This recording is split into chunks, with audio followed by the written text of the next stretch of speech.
Vishnusahasranama with translation and commentary by Swami Dayananda Saraswati.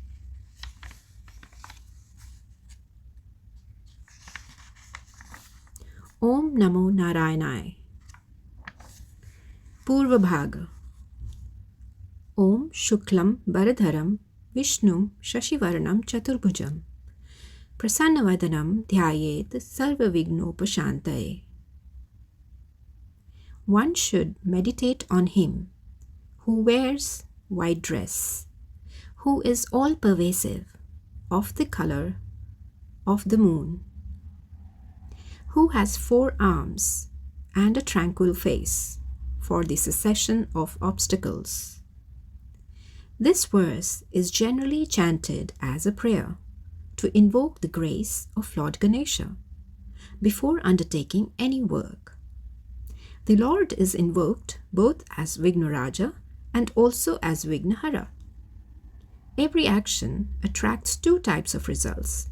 One that is drishta, seen, and the other that is adrishta, not seen.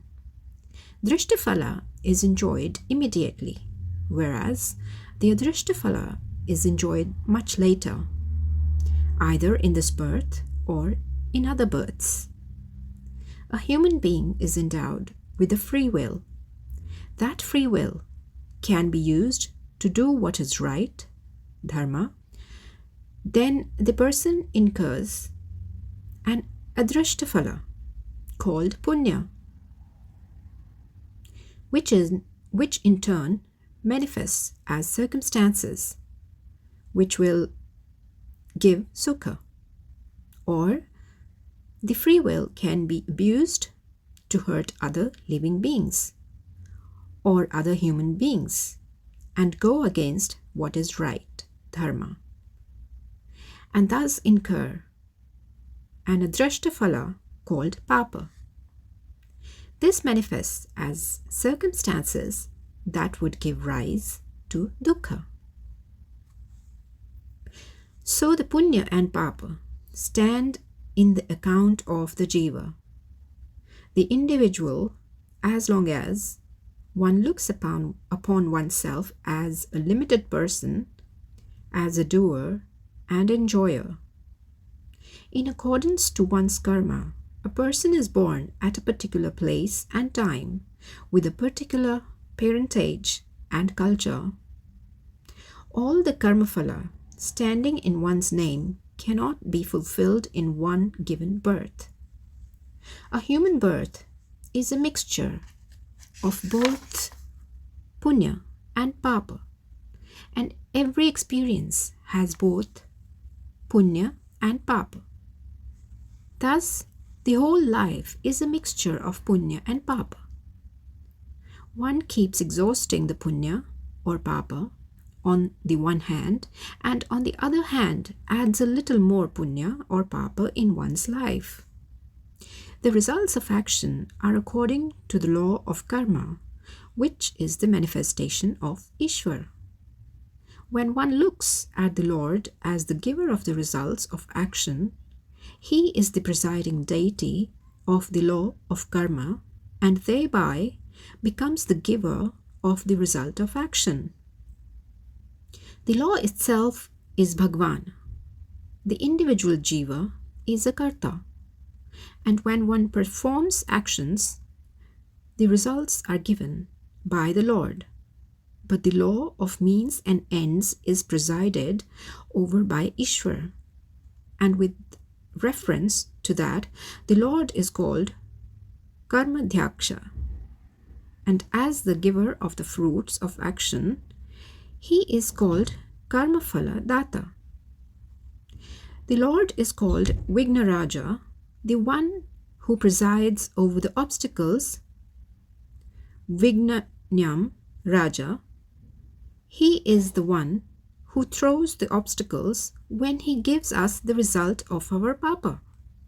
We invoke the grace of this obstacle thrower, asking him to remove the obstacles. This is well-directed prayer. Ishvara is invoked not only as Vignaraja, but He is invoked also as Vignahara, the one who removes the obstacles. This is when one invokes his grace, asking, "Please remove the papa of all my commissions known and unknown to me." What one has done in this life or in other lives is not known to one, and what is there in store for one also is not known. Every day, the prarabdha karma is unfolding itself in the form of various obstacles. So one prays to him for the removal of all the obstacles. All the obstacles that an individual meets in life with reference to any pursuit fall into one of the three categories.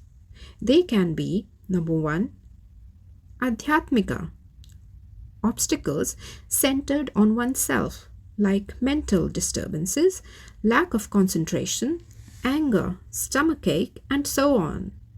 Number 2, adibhautika, obstacles caused by disturbances in the immediate environment, like the barking of dogs, mosquitoes, and so on. It also includes the people who irritate you. And third, adhidaivika, obstacles caused by natural forces like earthquakes, storms, and cyclones. The last category is one over which we have no control. These are the obstacles in one's pursuits. Therefore, Lord Ganesha is invoked as Vignahara to bless by removing the obstacles. So at the beginning of any endeavor, Dhyayet, one may one think of the Lord, meditate upon him as Vignahara, Sarva Vigna Upashantaye, for the removal of all the obstacles. Here the form of the Lord is described for the purpose of visualization. The Lord is given a form in which he is invoked. We do not worship the form. We only worship the Lord for whom a form is given. He is Shuklambara Dhara, the one who wears white clothes. He is Vishnu, all-pervasive, and Shashivarna, of the color of the moon. That is, he is not scorching, but pleasant to think about. The very thought of him makes one hopeful and makes all the tapas, the afflictions of the individual, go away. He is Chaturbhuja, has 4 hands, and Prasannavadana, a smiling, tranquil face. The Lord is Purna, fullness, wholeness, and that is indicated by the smile. This description attributed to Lord Ganesha can also be of Lord Vishnu himself. Om Namo Narayanaya.